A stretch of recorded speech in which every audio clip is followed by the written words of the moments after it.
குழந்தையே, மனம் பாபாவை பற்றியே சிந்திக்கட்டும். அப்படி சிந்திப்பதே நம்மை சாயப்பாவின் பக்தி மார்க்கத்தில் கொண்டு செல்லும். அனைத்தும் சாய் மயமே. சாயின்றி ஓர் அணுவும் அசையாது என்று திடமாக நம்புங்கள்.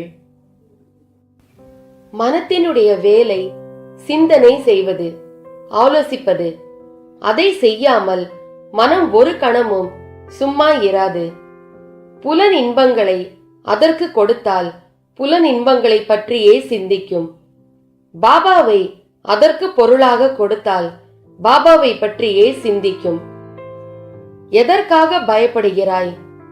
எல்லா திசைகளிலும் நான் உன்னை சூழ்ந்து நிற்கையில் நீ எதற்காக பயப்படுகிறாய்?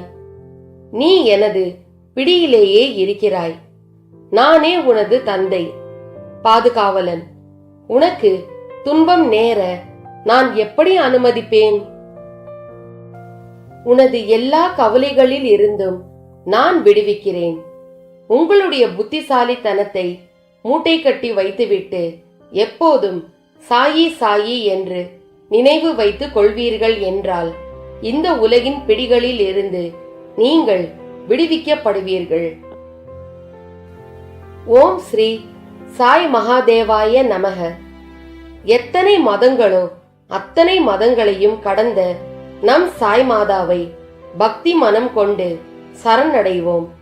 அன்னையை மிஞ்சிய அன்னை அவன், தந்தையை மிஞ்சிய தந்தை அவன்.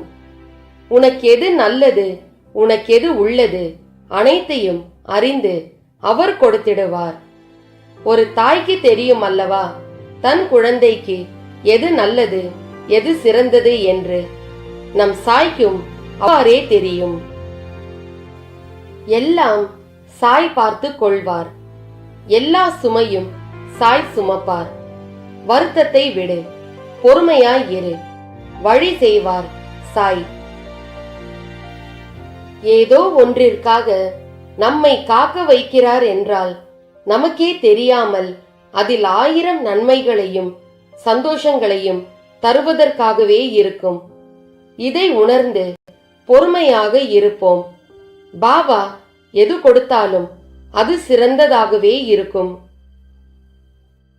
பிரார்த்தனை, பக்தி, பாபாவின் பாதங்களில் முழுமையான நம்பிக்கை ஆகியவை ஒரு பக்தனிடம் இருக்க வேண்டிய தலையாய நற்குணங்கள்.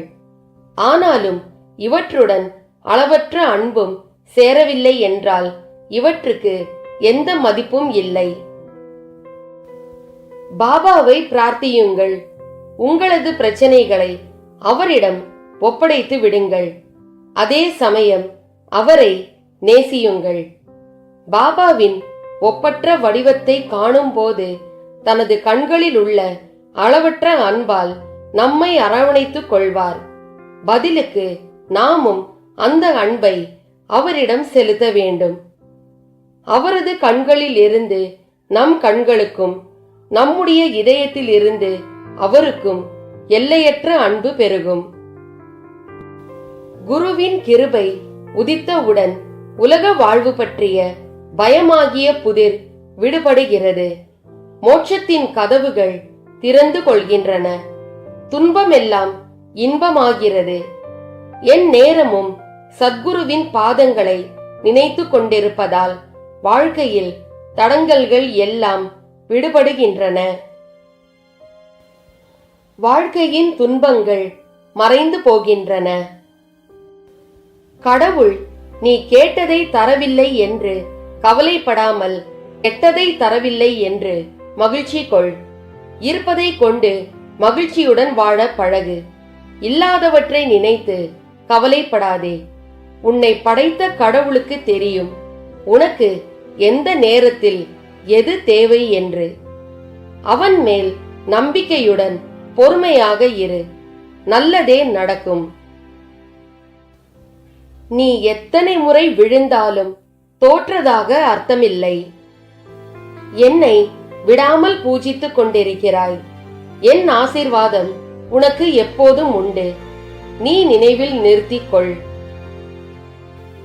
பாபாவை வணங்குவது புண்ணியமா என நினைக்காதே.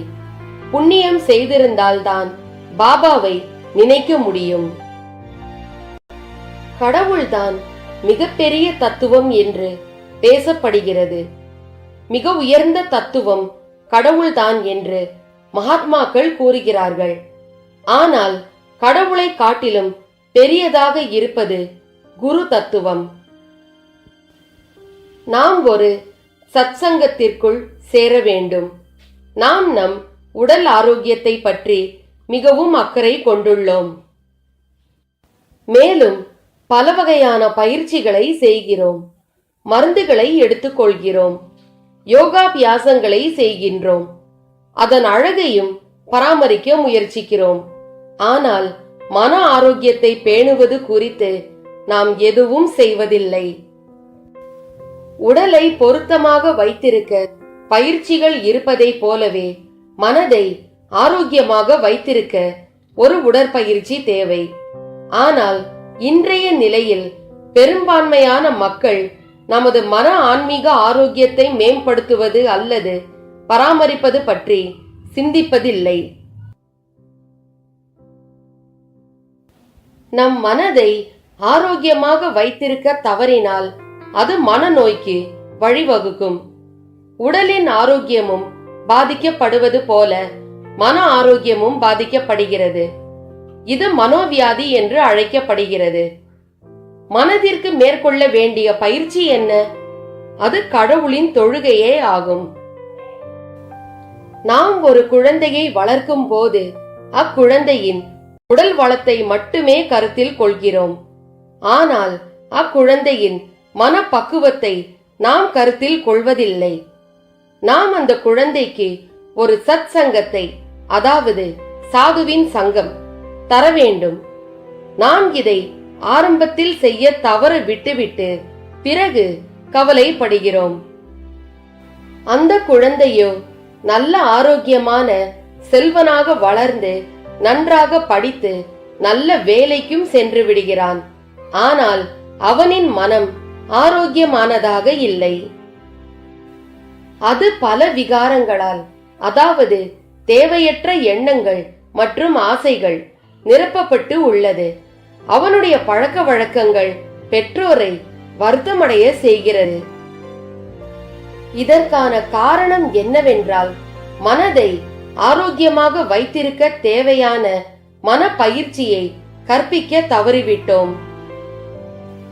அரிதான மனித பிறவியை அடைவதற்கு நாம் எத்தனையோ பிறவிகளை கடந்து வந்துள்ளோம். எந்தவித உடல் ஊனமோ மனதளவில் பாதிப்போ இல்லாமல் மனிதனாக பிறந்ததுதான். ஆனால் மனித பிறவியை அதற்குரிய காரணத்தை அடைய முயலாமல் நாம் வீணாக்கிக் கொண்டிருக்கிறோம். நான் இந்த ஜென்மத்தில் பாபாவை பார்க்கவில்லை. ஜெபம், தியானம், யோகா அல்லது எந்தவித புண்ணிய காரியங்களும் செய்யவில்லை. ஆனால் அடுத்த பிறவியில் இவற்றை செய்ய முயற்சிக்க வேண்டும் என்று நினைக்கலாம். ஆனால் இது முடியாத ஒன்று. நாம் இரவில் தூங்க செல்லும் போது மற்றும் காலையில் எழுந்து கொள்ளும் போது இரவு எப்படி தூங்க சென்றோமோ அப்படியேதான் இருக்கின்றோம். நமது தரம், நல்லவை கெட்டவை எதுவுமே மாறுவது அல்ல. தூக்கம் என்பது மனதிற்கு தரும் ஓய்வு மட்டுமே ஆகும். தூக்கத்தில் மனது ஓய்வு எடுக்கும் போது நமது வாசனைகள் சற்று குறையும். அவை அழிவதல்ல. காலையில் நமது மனம் எழும்போது அத்தகைய வாசனைகளும் கூடவே எழுந்து கொள்கின்றன. அதுபோல மரணம் என்பது ஒரு நீண்ட நேர தூக்கமே. அது மனிதனுடைய குணங்களை மாற்றாது. அடுத்த ஜென்மத்தில் என்னை வணங்கலாம் என்று நினைக்காதே. இந்த ஜென்மத்திலேயே வணங்கிவிடு. நான் உன்னிடம் வந்திருக்கிறேன். என்னை நீ பிடித்துக்கொள். நீ கவலைப்படும் போது அதை நிவர்த்தி செய்வது எனது கடமை.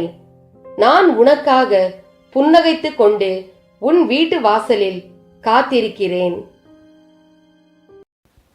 சர்வம் சாய்மயம். ஜெய் சாய்ராம்.